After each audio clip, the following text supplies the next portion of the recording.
executive is the president, embo said go ahead mo nominate nyaka ng'ato. Mo miyo nyaka od bura. Mabe od bura no chiko miyo gi timo vetting, bose timo vetting mose puodho ng'ano. I don't think the judiciary, the third arm of government, will want to interfere kuma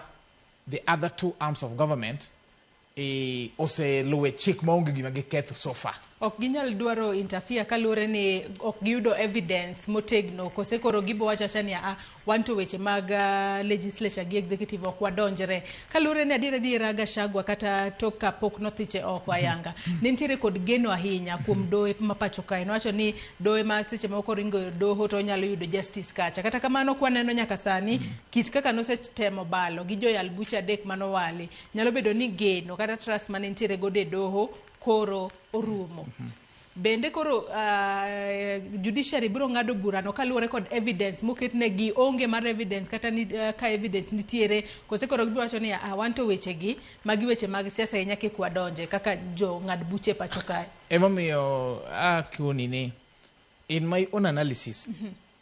in as much as they might not want to interfere gi other two arms of government gima duong' kabisa mang'eni doho dhi ng'iyo to en evidence manyaka gisane to onge evidence moro motegno ma Gachagua omako nikech en evidence motegno to waneno kata ka sani do mako e doho mar appeal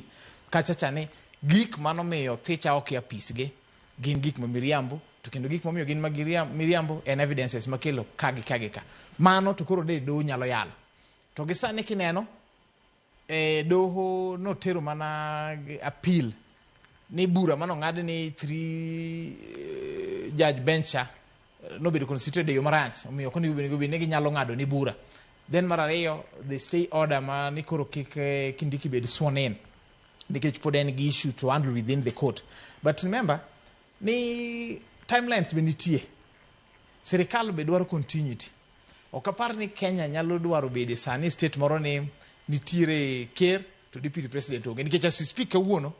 to deputy president mothicho ko Gachagua to ken president okay, deputy president. As long as it was a team gazettement cha, Nino Thiche Oko is no longer the deputy president. Then, Kindiki mabo yerne, and a proposed name of parliament was a pass, but Nikech Poko bedo sworn in, MB Podo can deputy president. As we speak today, Kenya will get deputy president. Tokaparni the top organ mar judiciary Kenya ka. Nyalo dwaro ni Kenya be state makamano. Kora ngeni they will do all research, ngeni gibiro interpret katiba na yo makare. Mondo Kenya with justice nikech kata mana tayo piny be dwaro mana ka kwinitie ineno ka sirikal be nosedhi e doho through the attorney general mano oduor to kod okil maneno ka represent again former be attorney general Githu Migai tineno ka gimana giwacho en ni stay order mane omega Gachagua ni mane aiko to chiwo cha from Kilgoya bothichoko mondo installation and swearing in of the new president will take place, new deputy president to take place nikech